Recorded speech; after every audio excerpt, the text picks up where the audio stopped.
45 சவரன் தங்க நகையை ஒருவரிடம் ஒப்படைத்த தூய்மை பணியாளர் பத்மா அவர்களை அழைத்து நடிகர் ரஜினிகாந்த் அவர்கள் தற்பொழுது பாராட்டு தெரிவித்திருக்கிறார். தூய்மை பணியாளர் பத்மாவிற்கு நடிகர் ரஜினிகாந்த் அவர்கள் தங்க சங்கிலி மற்றும் பொன்னாடை அணிவித்து இந்த பாராட்டினை தெரிவித்திருக்கிறார். வியாபாரி தவறவிட்ட 45 சவரன் தங்க நகையை காவல்துறையிடம் ஒப்படைத்த தூய்மை பணியாளர் பத்மாவிற்கு பல்வேறு தரப்பினர்களும் தொடர்ந்து அழைத்து பாராட்டு தெரிவித்து வருகிறார்கள்.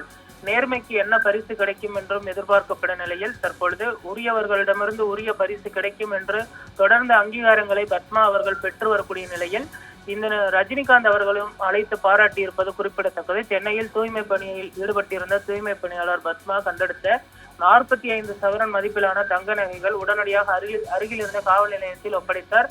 இவரது நேர்மையான செயலை பாராட்டும் வகையில் சூப்பர் ஸ்டார் ரஜினிகாந்த் தன்னுடைய வீட்டிற்கு நேரில் அழைத்து சிறப்பு நிகழ்ச்சிகள் ஏற்பாடு செய்திருந்தார். ரஜினிகாந்த் பத்மாவை மிகுந்த அன்புடன் மரியாதையுடன் வரவேற்று அவரது நேர்மைக்கு பாராட்டு தெரிவித்தார். இத்தகைய நேர்மை மற்றும் உண்மையான பண்பு தான் நமது சமூகத்திற்கு மிகப்பெரிய உதாரணம் என்று கூறிய ரஜினிகாந்த் பத்மாவிற்கு தங்க சங்கிலியை பரிசாக வழங்கினார். இந்த சந்திப்பு மிகவும் உணர்ச்சிகரமாகவும் நெகிழ்ச்சியாகவும் அமைந்தது. இந்த நிகழ்வு சமூக வலைதளங்களில் பெரும் வரவேற்பை பெற்றிருக்கிறது. நேர்மைக்கு கிடைக்கும் உண்மையான மரியாதை இதுதான் என்று ரசிகர்கள் பலரும் பதிவிட்டு வருகிறார்கள். பத்மாவின் செயல் தூய்மை பணியாளர்களுக்கும் சாதாரண மக்களுக்கும் பெரும் உத்வேகமாக அமைந்திருக்கிறது என்று பலரும் பாராட்டி வருகின்றனர்.